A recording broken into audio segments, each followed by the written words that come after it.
Alrighty, I'm going mute. Okay.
Hello, hello, hello. My name is Galen Bingham. I am the leadership strategist, and welcome to the International Mastermind Think and Grow Rich show. We talk about the book Think and Grow Rich, written by Napoleon Hill in 1937. And oh my gosh, we walk through each chapter, and today's going to be a masterclass conversation about the principle, the brain. I say it's going to be about the brain, but we could talk about the sixth sense. We could talk about the six ghosts, mastering the six ghosts of fear. We could talk about a number of different things because this is a masterclass conversation. So I am just excited to be with you today. But not only that, but we've got Miss Ann McNeil back on this side of the planet. So she's going to be joining us. Ann, how are you doing? And welcome back to the country. Well, thank you, Galen.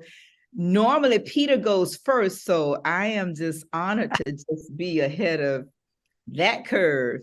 And I am excited about this conversation because my trip to Tokyo, to Kyoto, and places in Japan just reminds me of the programming of our mind as Americans and how whatever we hear repeatedly over and over and over again, we believe. Doesn't mean it's true or not. We believe it. And so when we began to talk about the infinite intelligence and the brain and mixing all of that with the subconscious mind and autosuggestion and all of these other principles, this is going to be an amazing conversation this morning. Absolutely, absolutely. Well, I had to let you go first because you jumped back on. It'd be kind of awkward for everyone to be seeing Ann McNeil here and me not mention it. But Dr. Peter James is always in the house. So, Dr. Peter, what's going on with you, man? And what are your thoughts about this chapter, this principle on the brain. And like I said, we can get into the sixth sense. We could talk about a variety of things. How are you doing and what's going on? Well, the Galen, the boss lady was out of town last week, so we tidied up before she got back. Hopefully, everything was in place. We didn't break anything, I don't think. But excited to be here this morning and chatting about the brain, chatting about the sixth sense. And what's interesting, I'd love to even um, piggyback on Anne and her travels because she was able to experience another culture, and I'm sure she's got probably stories about how the brain and the subconscious are impacted other cultures, especially when you surround yourself with a specific culture for a long period of time, what that looks like and what occurs over time. So I'm interested to hear how that has impacted her or impressed her as we continue to move forward. But this conversation is going to be continue to be phenomenal around how we are utilizing our brain, how we are understanding our sixth sense. Excuse me, I said subconscious before, our sixth sense, and or at least how our sixth sense may be impressing us. So excited about this conversation, Galen. Fantastic, fantastic. Well, I am uh absolutely looking forward to getting to the into this deeper. And I want to get into this conversation, but I want to read something to you that has been on my mind, and my clients have been hearing about this all week because I think it kind of ties into something that Ann teed up, and I think it leads into this conversation. And it's the difference between something that's real and something that's true.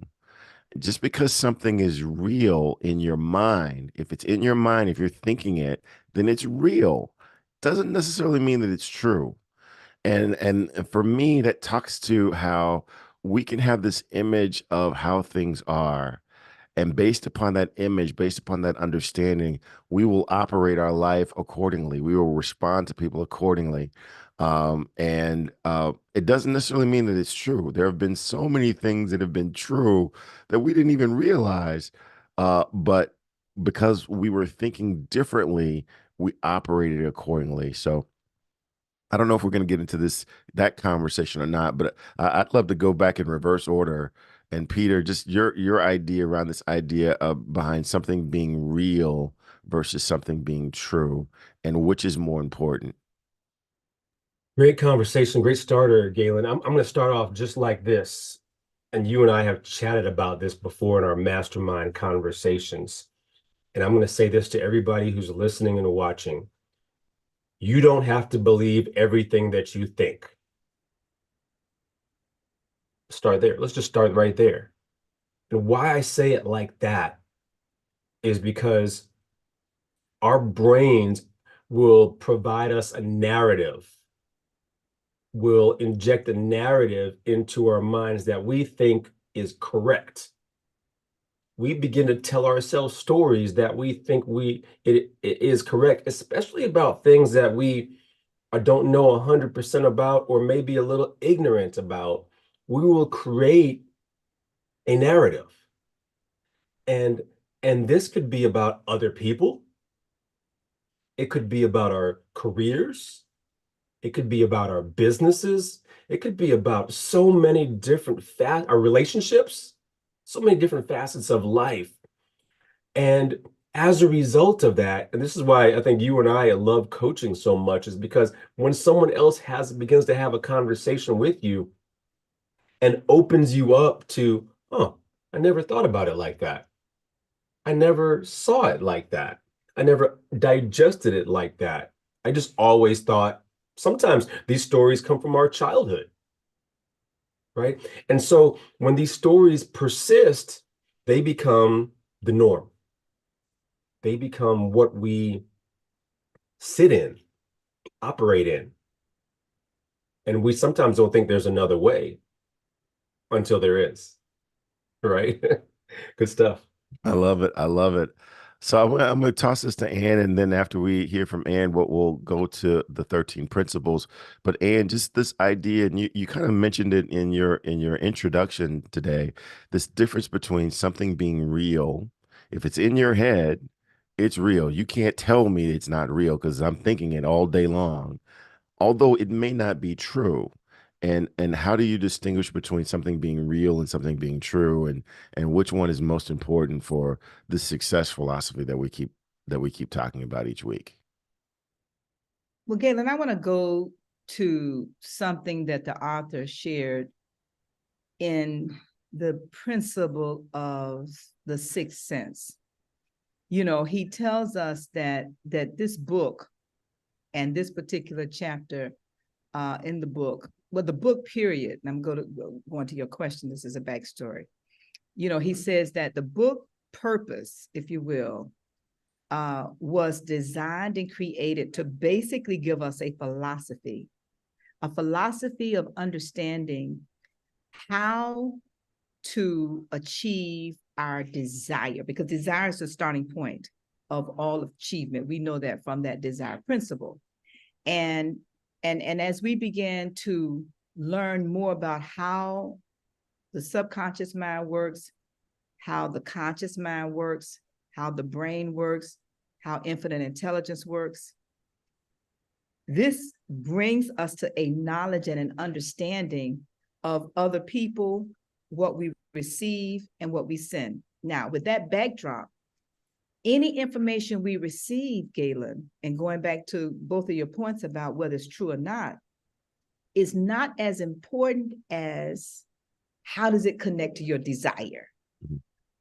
How does it connect to your desire? And to me, that is becoming the sieve, if you will, for me, how I sift things and how I separate information, whether it's information that people believe. Because remember now, the subconscious mind does not know the difference between what's true or false. It only knows what we tell it. And I believe it was, one of the, I call them great theologians, that said, nothing is either good nor bad. It is our thinking that makes it so, Shakespeare, right? So whatever information it is only information.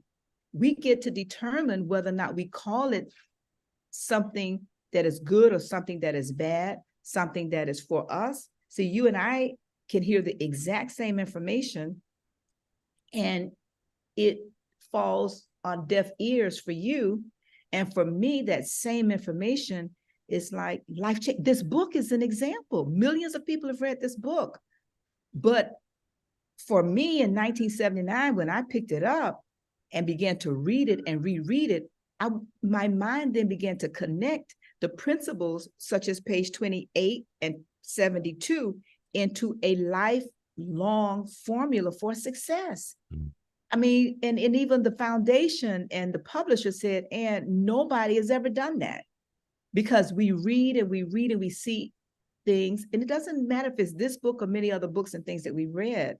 And I'll talk a little bit about, I realized, and we're talking about desire, we're talking about the brain and how does the brain work. When you are intentional about your own desire, your brain goes into overdrive to tell the universe, this is what Galen wants, now bring it. Now, it may take a long time. You may go through some challenges and struggles and, out of business, in business, divorce, married, whatever it is, but it's going to bring you your desire. And an example of this is, it wasn't until we got to Japan, my daughter and I, that we both realized for the last 2 years, she has been watching a Japanese program on Pluto. A Japanese program on Pluto, never realizing that one day we would be in Tokyo and she would be able to go to the exact same places in Kyoto that she saw on TV and sit with the geisha women. But again, how did that happen? I did not know that, and she didn't realize that was a desire that was planted in her heart from continuously watching these. So again, I want to go back to your question. The information is just information. We get to choose what we name it. I hopefully that answers that question, right? Yeah, that definitely answers the question. And one of the things that you referenced a couple of times in your answer is that this is a philosophy. So, Dr. Peter, I'm going to ask you to kind of talk about the elements of this philosophy because it does keep coming back to a question that I get from Ann all the time, and that is, what do you want?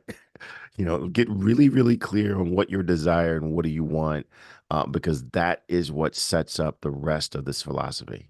Ooh, the clarity about your vision. Um, Write it down, make it plain, right? And I could go on and on about how our vision, our future, how we see the future, how that needs to be as clear as possible. First for ourselves, first for ourselves, but second for those around us, especially our customers. We'll go there a little bit later, who need to have clarity around what Galen does for that matter, right? Because if they don't have clarity, very important now for everyone who's got a business, if your customers or potential customers don't have clarity about what you do, they're not buying. Mm. They'll never buy. But before we go that deep there, Galen, I want to tee up the backdrop of what we're talking about, and even the backdrop of this clarity with these 13 steps from Napoleon Hill around Think and Grow Rich. Sometimes I think we do a good job of explaining each of these. Oftentimes, in our digital age, sometimes a video does even better. So let's give this one a listen, okay? Number 1 is desire. Napoleon Hill said that everything starts with a burning desire, a compelling reason for doing what it is we do. Step 2 is faith, having belief in our ability to attain that which we desire. Step 3 is what we call autosuggestion. Autosuggestion simply means being very intentional about the things that we are pouring into our thoughts, into our brains, and into our consciousness. Our brains, our minds will receive everything automatically, but we have to work extra hard to make sure that the positive things are what we are feeding ourselves, because those positive thoughts are going to turn into positive actions. Step number 4 is specialized knowledge. No one person knows everything, even about whatever their particular area of expertise might be. And the value of the mastermind principle is using the specialized knowledge of other people. Step number 5 is imagination, the workshop of the mind. Everything starts with our imagination and our thoughts, the burning desire to transform those thoughts into our reality. In order to do that, we have to take a look at step 6, which is organized planning. That is how we crystallize our desire into action, organizing ourselves. Having the thought and not acting on the thought isn't going to get us anywhere. We have the thought, we go through the organized planning to transform that thought into action. Step number 7 is decision. What Napoleon Hill said is the mastery of procrastination. Napoleon Hill said that the antidote to procrastination is simply to make a decision and then move on that decision. Step 8 is persistence. We have to have a sustained effort which is induced by our faith in order to achieve our goals. One of Napoleon Hill's books I love, even the title, 3 Feet from Gold. Those people who became rich during the gold rush in the wild, wild west days didn't do that because they were necessarily smarter or had better information than anyone else. It's because they stayed just a little bit longer. Sometimes people left when they were just literally 3 feet from gold. So hanging in there, being persistent, is step number 8. Step number 9, the power of the mastermind, the driving force. None of us can accomplish anything on our own. Everybody, I don't care who you are, from the most prominent person to the person who might be considered the lowest on the totem pole, everybody has someone who helped them get to where they are. And the power of the mastermind is being able to use those influences around us, use the thoughts, use the knowledge, use the exploration of other people to help us in achieving our goal. Step number 10, the mystery of sex transmutation. This title can be a little confusing, but essentially what the mystery of sex transmutation means is that we oftentimes in our society think of sex as being purely physical. It is absolutely physical, but what Napoleon Hill teaches us is that sex also has an emotional element, and that sex is the strongest of our desires. that if we can take our sexual energy, transform that into positive, creative influences, it can propel us to new heights. And so we spend quite a bit of time talking about the mystery of step 10, which is sex transmutation. Step number 11 is the subconscious mind, which Napoleon Hill tells us is the connecting leap between our human mind and the infinite intelligence, the source of all thought, the source of all creativity. Conscious mind, we spent some time talking about how we use that through the influence of autosuggestion and what we're feeding into our mind. Step number 12, which is the brain, the broadcasting and receiving station of thought. Final step number 13, the sixth sense, the door to the temple of wisdom. This is the final step through which infinite intelligence may and will communicate voluntarily without any effort from or demands by the individual. The principle is the apex of the philosophy. It can be assimilated, understood, and applied only by first mastering the other 12 principles. Hey there, Galen. Good stuff. Good stuff with the video for sure. I'm gonna come back on the screen and make sure that we acknowledge everyone in the chat on YouTube there. Hey folks, thanks so much for joining us this morning. I see Doretha, Colette. We see Money Mo. Oh, I like that name. That's better than Peter. I need to Money Mo. I gotta use that one.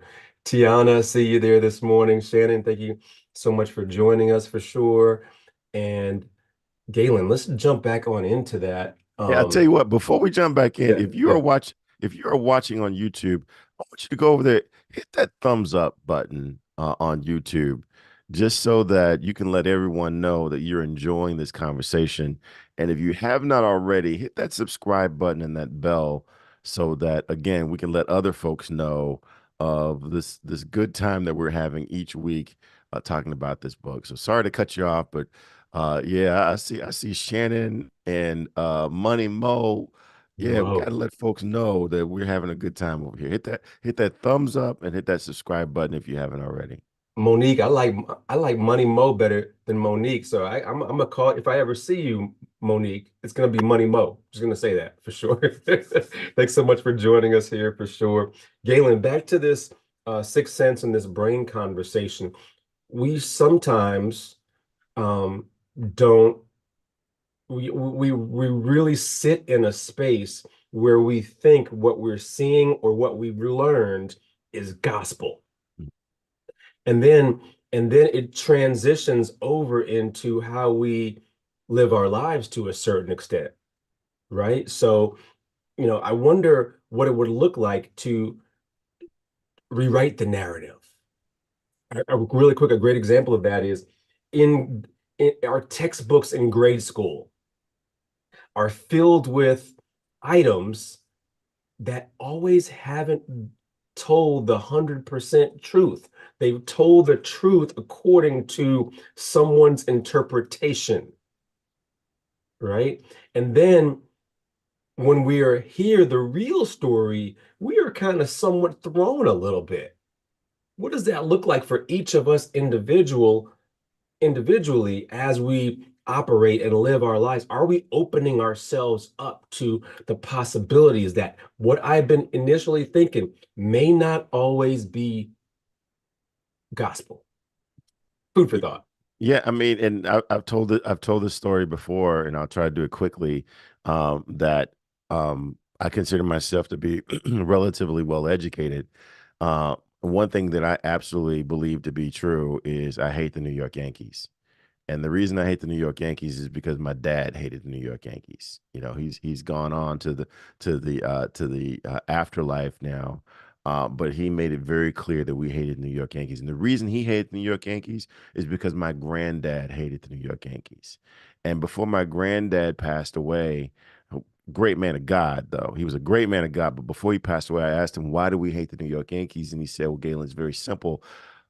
Because when I was growing up, my favorite player played for the New York Yankees, and the Yankees traded him out to a team that was outside of my radio listening area, and I wasn't going to be able to listen to him play anymore. And from that point on, I hated the New York Yankees.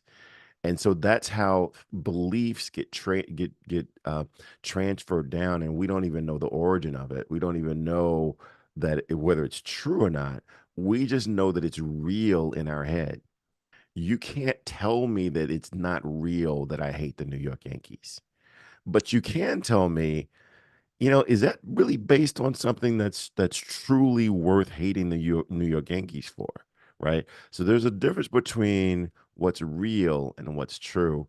And before we go to Ann, I want to share something that's in the text because it says along with important factors of the subconscious mind and the faculty of the creative imagination, which constitutes the sending and receiving sets of your mental broadcasting machinery, consider now the principle of autosuggestion, which is the medium by which you may put into operation your broadcasting station. So Anna, I'd love to get your thoughts about this idea that we can influence, we can actually use our brain and the frailties of our brain, the fact that our brain doesn't know the difference between what's true and what's not.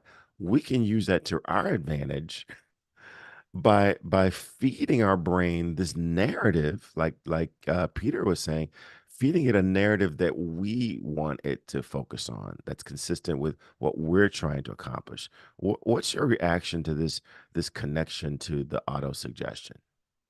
Well, I go back, Galen, to what the author tells us about the sixth sense, and to answer your question, because he tells us that, you know, this is something you cannot put off at will, right? And that our ability to use this, which is a great power, it comes through utilizing all of these principles together. Oh, excuse me, sorry. So it comes from utilizing all of these principles together.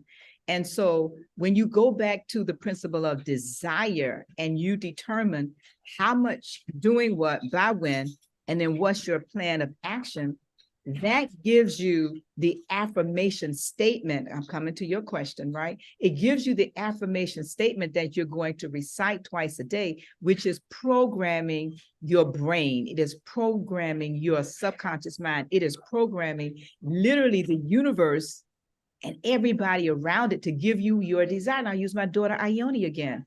You know, it wasn't until we got to Kyoto, Japan, not Tokyo, but it wasn't until we got to Kyoto that she had an aha moment. She shared it with me.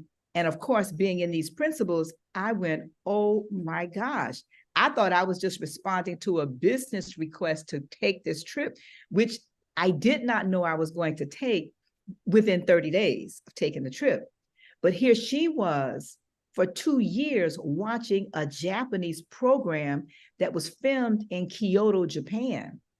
So it does not matter who we are, what we think, what we desire is so strong that oftentimes we don't even realize that we're desiring a thing, a person, a situation, which is why it is so very important, going back to auto-suggestion, what we say. I hate the Yankees. Well, why do you hate the Yankees? I don't know. I love the Yankees. Well, why do you love the Yankees? I don't know.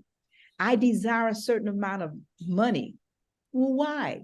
What is your why? What is the purpose? What is your desire, end goal? What are you going to do with it? And remember now, even though this podcast is called Think and Grow Rich, it's really not about the money. It is about your why. What are you going to do with the money? And that affirmation statement coming from the auto-suggestion, if you will, right? Whether you realize you're using these principles or not. But imagine what happens when you begin to understand how to use these principles for whatever it is you desire.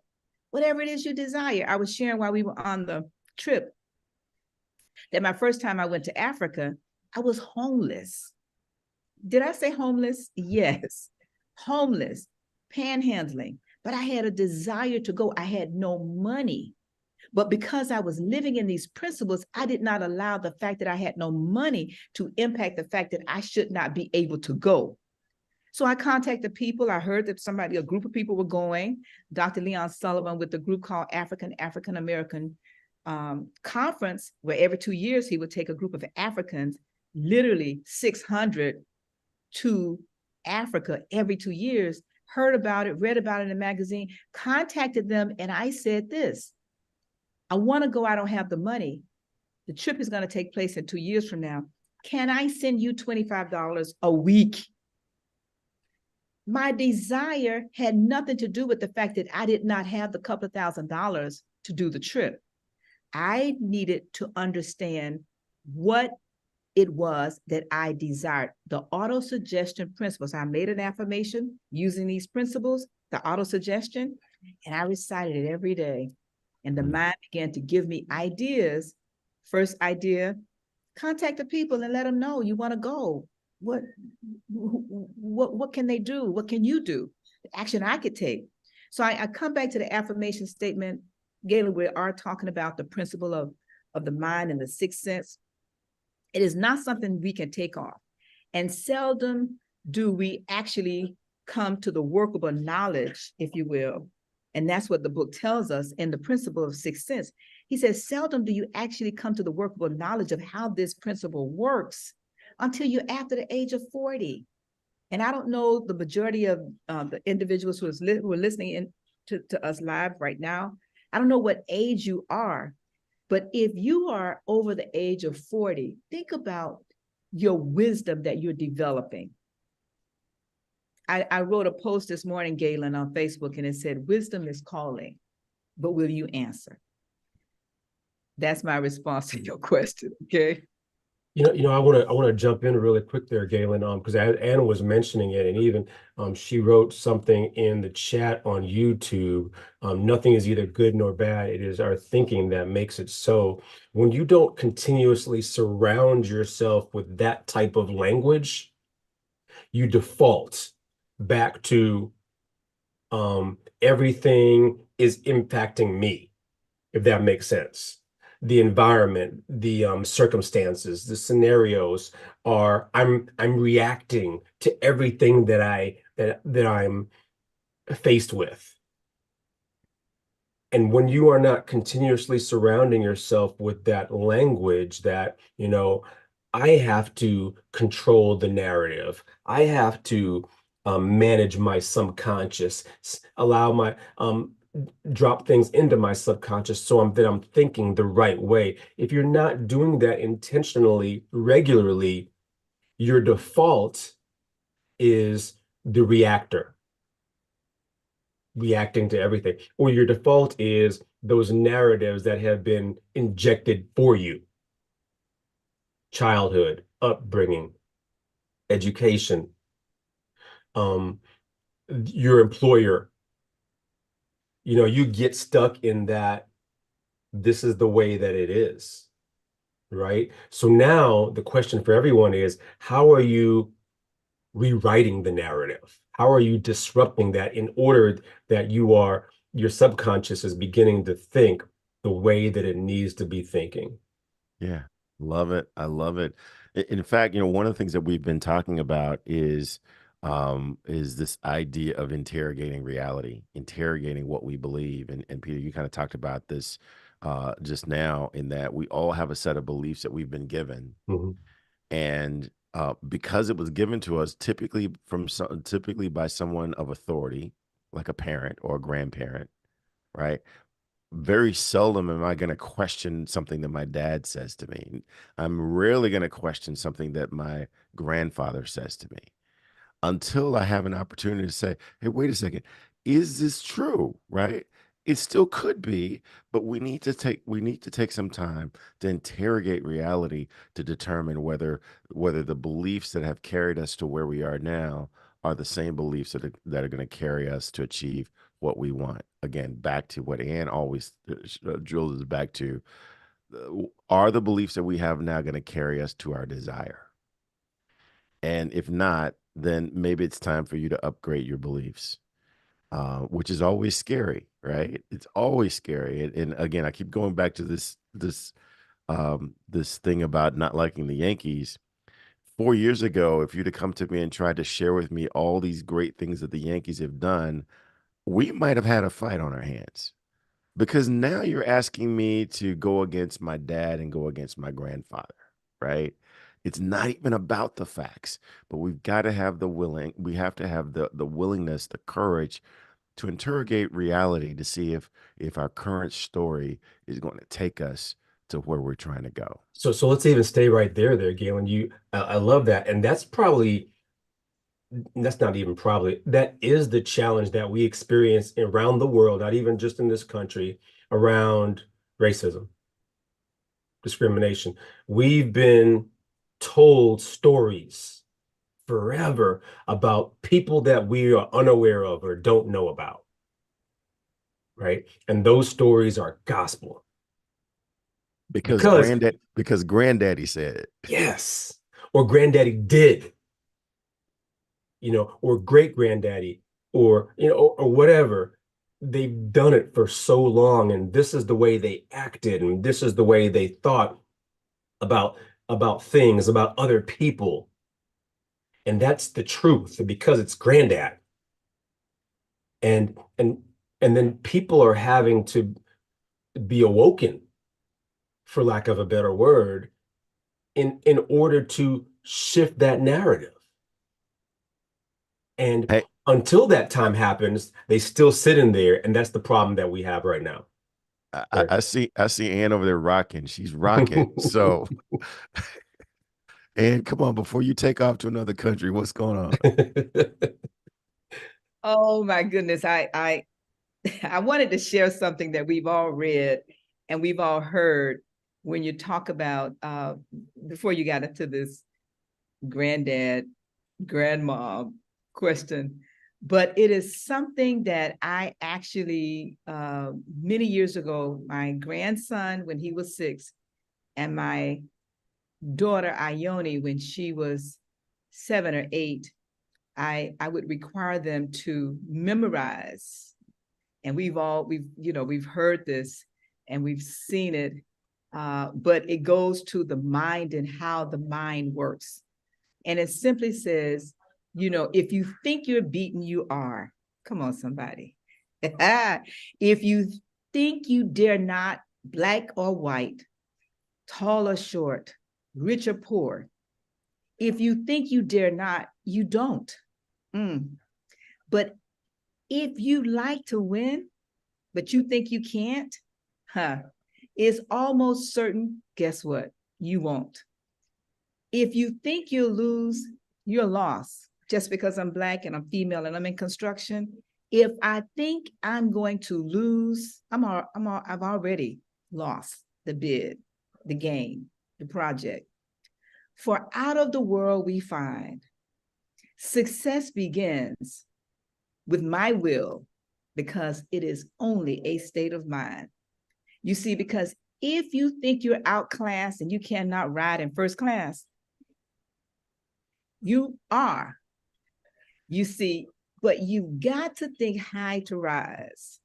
You got to be sure of yourself before you can ever win a prize. You see, because life's battles, they don't always go to the stronger or faster woman. But soon or late, the woman who wins is the one who thinks she can. Now, I share that because that is something that I recited over and over and over in this construction industry. Going back to what you shared about racism is really what you were saying in terms of what we have been programmed by other people that don't look like us.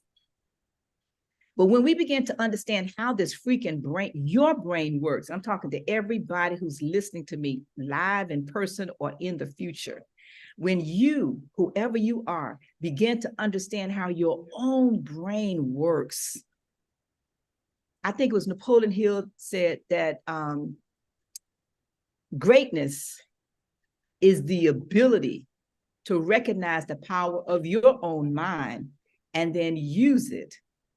And so for myself, being Black, going back to racism now, being Black and in construction, when no other woman or Black was doing what I saw was happening for other people, I said, just because I'm small does not mean I have to think small.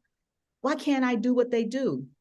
So there was a $20 million project in my hometown. I'm commuting back and forth to Miami every day.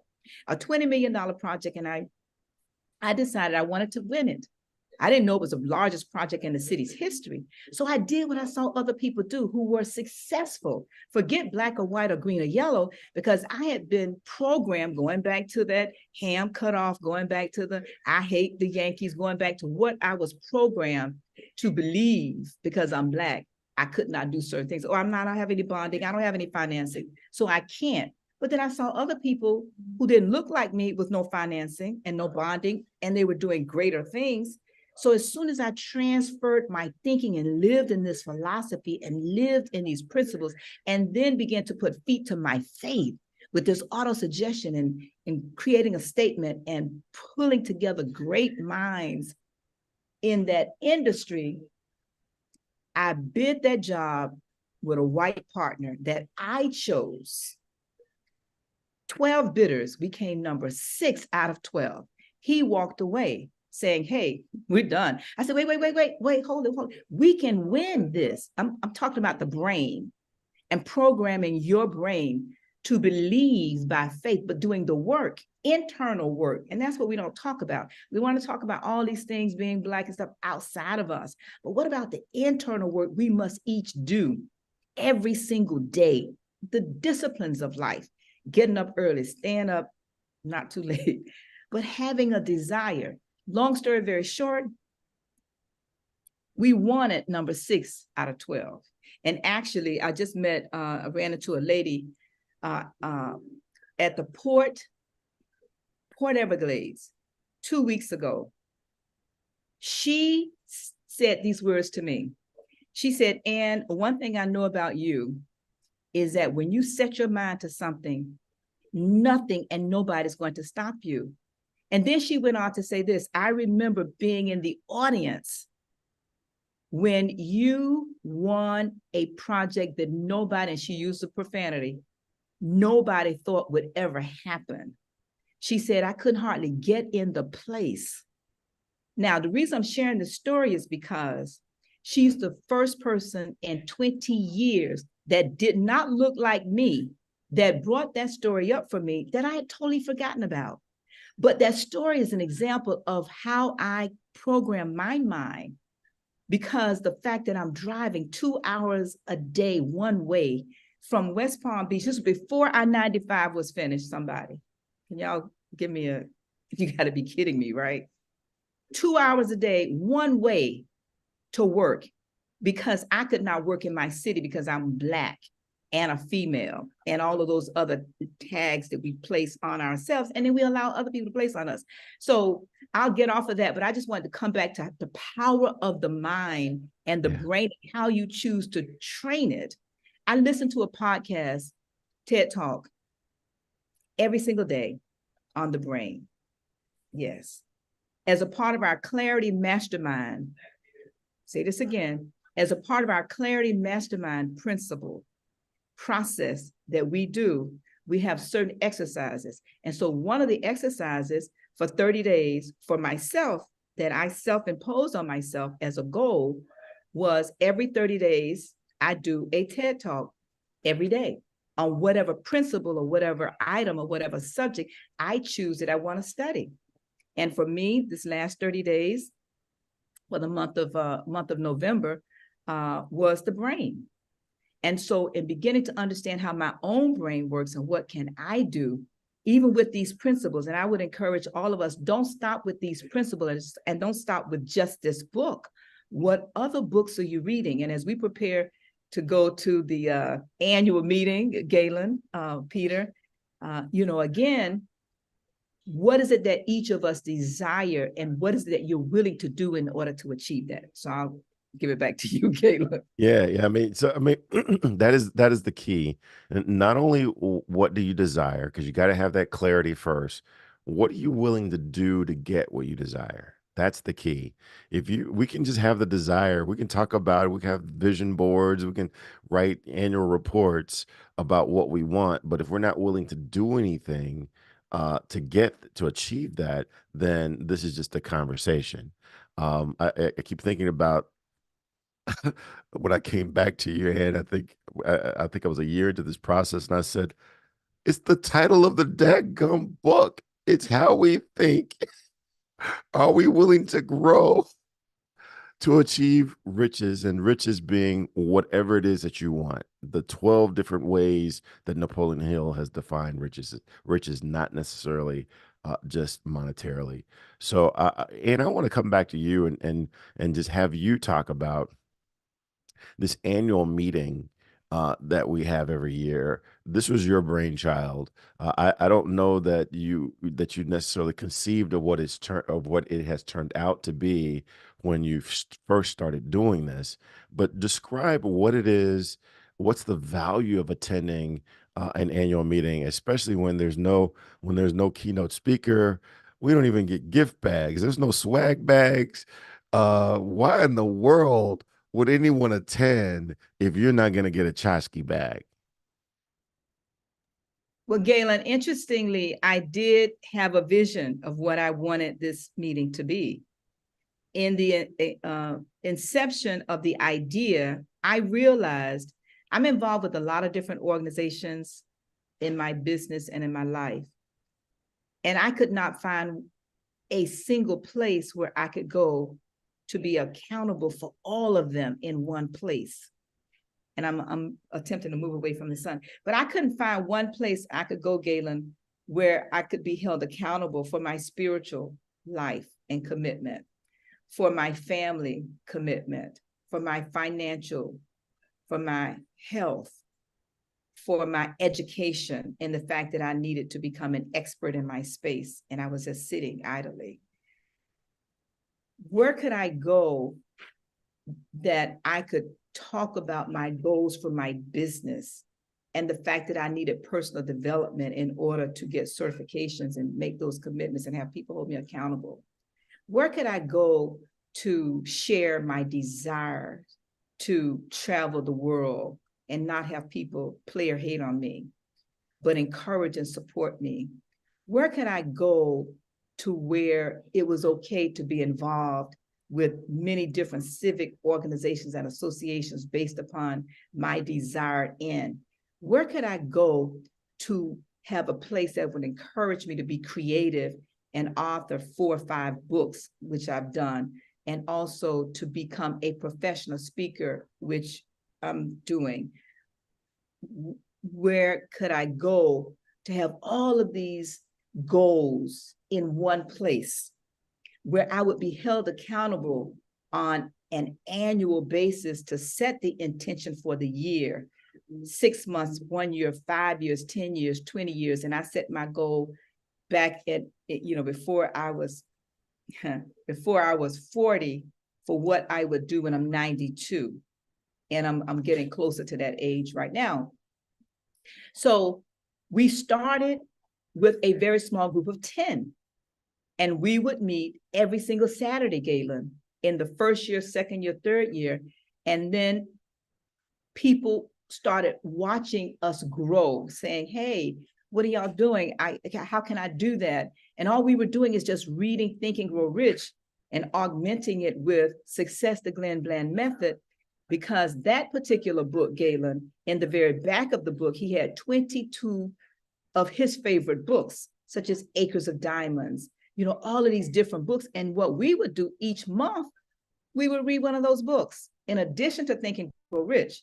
And some of those members are on this call right now, Doretha, Imelda, and we began to share what we were doing. And then we began to realize that we needed to have an annual meeting to bring all these goals together. And we had one meeting in my home, and there were 90 of us. Yes, 90 of us. And that's when we realized we needed to take it to a hotel. And that was over 20 years ago. So in taking it to the hotel, we also realized that once a year is not enough. We also started doing what we call the mid-year, because when you think about your goal and setting your goals, you really need a 90-day check-in, not an annual, to be quite honest. And in your small mastermind group, I'll take, like, for example, Galen, you and Peter and the young lady that's in your group, every 90 days, you really need a check-in. And so we started doing that on a quarterly basis, having a quarterly check-in and then a mid-year check-in. But all of us started coming together for an annual. So yes, Galen, I always knew that this is my vision. Because where do families go for goal setting? You can't go to church and do anything but talk about, yes, church, right? Because when you go to church, you want to talk about money. People look at you funny. Come on, somebody. Can I get a amen in the chat?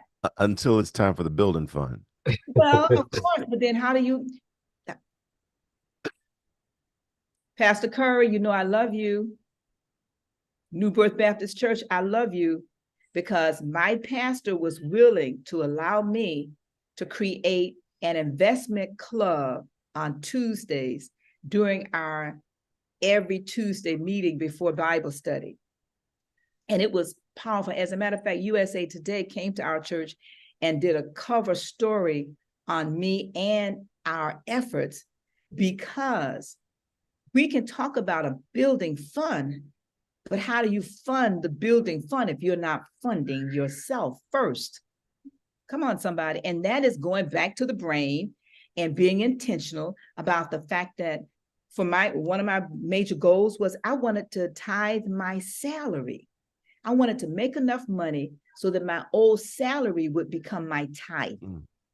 Come on, somebody. Yes. And that was a few years ago I hit that. But what if it was never a goal? What if? And so this subject is so deep. You know, I know our time is well invested. It's about time to get to turn this over. But I really just want to encourage us, the fact that if you think you can, you can. That goes back to the poem in the book. If you think you cannot, then you won't.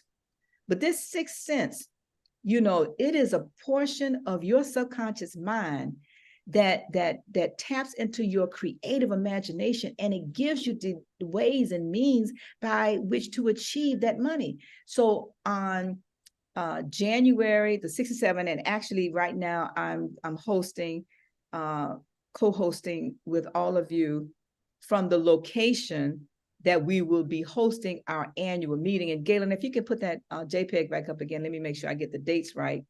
But we want to encourage all of you to join us in Pompano Beach, which is where I am right now. January 5th, we're going to have I call it an open mic. It's just a light reception. But on January 6th, like Galen said, this is not a conference. This is an annual meeting for your life. This is about your life. Bring your family, bring your friends, bring your coworkers, because our desire is to provide a place and a platform for you to be accountable for your life. And this is so serious. Even the survey, it is so deep that oftentimes we take it for granted. Check every box. Don't just, you know, arbitrarily wait to the last minute till you show up that day, but start right now with the survey that we send you when you register, and begin to say, you know, did I have all the exams? You know, guys, you know, that exam you just love. You cannot wait once a year to go have that. Yes, that exam. I don't have to call its name. We all know the name. And ladies, the same thing. Yes, we can't wait to go have that exam. But guess what happens if you don't, and you wait and they find something and they tell you, gosh, if you had just come in a year ago or 2 years ago, or even 3 years ago, we could have caught this, but now it's too late. Now we must do blank, blank, blank, blank, blank. So Galen and everybody, January 5th and 6th, you can go to internationalmasterminders.com. We're going to drop the link in the chat, and I'm glad you're listening, Michelle. Welcome, Michelle and everybody. But if you would help us out, Michelle, could you drop the registration link in the YouTube chat? And for those of you that's listening in the future and you still want to come, just click the link and register. Even if it's years in advance, we will continue to drop this link in the YouTube chat so that you can join us in Pompano Beach, Florida at True by Hilton, January 5th and 6th, 2024. And then 2025, we will be back to the Embassy Suites in Boca on your model road.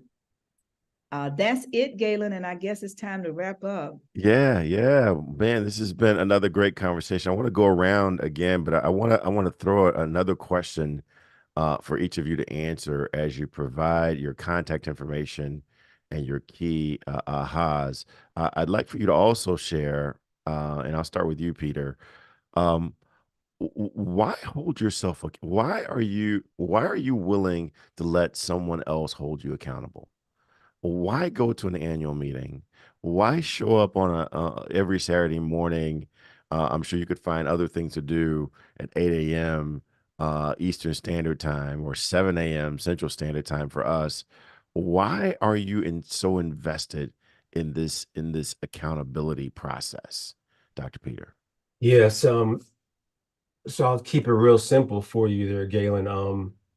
I go to church every Sunday because and oftentimes on Wednesday because during the week I get so busy that I and I'm going to be very transparent with you all that while I pray and do everything I need to do, I need to get connected to praise, to worship more than I do on my own. This is like church for me, Galen. The reason I go to the annual meeting or even come here every Monday morning is because during the week when I get busy, I forget that, as Anne has put in the chat, that it's neither good nor bad, it's our thinking. Because when I get busy, I just start focusing on what's in front of me. And so I need to come back regularly to recenter. That's just it. And so I got to come back to the annual meeting. I got to come back here every Saturday morning. I got to go back to church every week to get recentered. In the absence of that, and I'm speaking to someone out there, it's easy to get all over the place. And so I encourage you all, the annual meeting is coming up. We're here every Saturday morning. Church is every Sunday morning.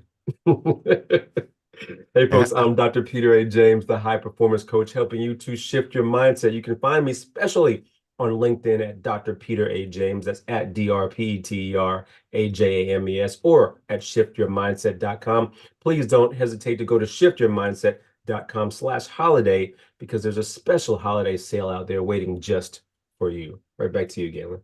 Well, fantastic. Ms. Ann, I want to come. I want to come to you next, and yeah, get your key ahas from this conversation, but more important, why do you do this? I mean, why has this been such a mainstay part of your life since 1979? I am sure that there are dozens, if not hundreds, of things you could be doing with your time. Why such a commitment to doing this and reading this book anew, multiple times a year? Wow, Galen, I will always go back to make sure I'm not muted. I will always go back to the first principle.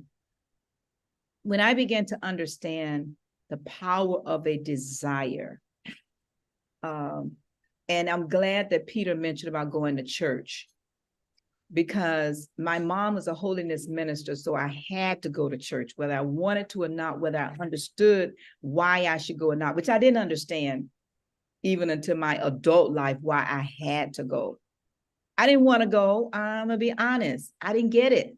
I had to go, but I didn't realize the power of autosuggestion while I'm sitting there day in, day out. And by her being a holiness minister, she had to be there, which meant we had to be there, her children. I didn't realize the autosuggestion principle kicking in with these scriptures. And actually, Peter mentioned one a few minutes ago from Habakkuk about the vision. He didn't call it Habakkuk, he just said, write the vision. But of course, my brain then goes immediately to Habakkuk, write the vision, make it plain, so the rest of us can read it and run, right? So I go back, Galen, to the desire principle, because the desire I have in my spiritual life to have a closer relationship with God, the question becomes, how do I live a word that I don't know if I don't study his word? How do I have my desires achieved if I don't read this book and other companion books because as I was working on my annual report, working on 5 pages a day, I was going through my reading list, and I'm at about 20, 25 books right now for this year, right, that I'm in and that I'm reading for different areas of my life and my business. And I began to realize the reason I show up every day is to keep connected to the source. Can you imagine going into your home and you turn on the light switch of the lamp, but it's not plugged in? Come on, somebody. Turn that light on and it's not plugged into the power source. That's what these principles do for me, not just today, but we do the same thing on Friday. I do Black NSA on Mondays, and I could go through the rest of the week. On Sundays, we live in these principles with the children. And so any of you that's listening, that you're interested, you can go to the internationalmasterminders.com and you can register your children, or you can go to Eventbrite and register your children. So for me, Galen, the more I read the book, as I said in the beginning, the book begins to read me over and over and over again. And I've not found a better place to answer your question. I've not found a better place to connect versus being in this principle and showing up every Saturday. For those of you that's interested in connecting with your desire, not necessarily connecting with me, but if you're interested in connecting with your desire and understanding how to live a better quality of life in every area of your life, then you can connect with me by starting out by texting the number 55678. And in the chat, just put the word and I will send you my special, like my grandson tells me, you know, he calls me Grammatron. He said, Grammatron, it is your 6-point business plan. That's what you will receive back from me. All right. Again, that's Ann McNeil, the master builder, helping especially women go to the next level. Back to you, Galen. That's my aha moment. That's your. Well, this again has been another incredible conversation, and I am always amazed personally at those moments when I don't want to come. I don't want to be here. I don't want to do this work, and I force myself to come anyway, quite honestly, out of obligation. And I get so much value out of it because it's where I need it to be. And that's the value of doing those things that you know you need. No one wants to do push-ups. No one wants to do push-ups. But when you do the push-ups and you're consistent with it, you get the benefits of it. No one wants to go to the doctor. But when you go to the doctor routinely and do the things that the doctors suggest that you do for your health, you get the benefits of it. And that's certainly been the case for me, repeatedly. My name is Galen Bingham. I am the leadership strategist. You can catch me on almost any social media platform, on LinkedIn, Facebook, Instagram. But the easiest, the best, the most fun way to get a hold of me is to go to any podcast platform and type in the words whiskey, jazz, and leadership. That is our podcast where we talk to leaders all over the world about the whiskeys they drink, the music they listen to, and what they think it really takes to be an effective leader. I double dog dare you to try us at least once. I guarantee you that you'll learn something that's going to help you be a more impactful and effective leader. Again, every week we come here 8 a.m. Eastern Standard Time, Saturday morning. We go through a principle, an element of this book, Think and Grow Rich. Encourage you to subscribe. Join us each and every Saturday because this has been the best way we know to help you chart a path, get clarity, but chart a path to achieving your goals on purpose.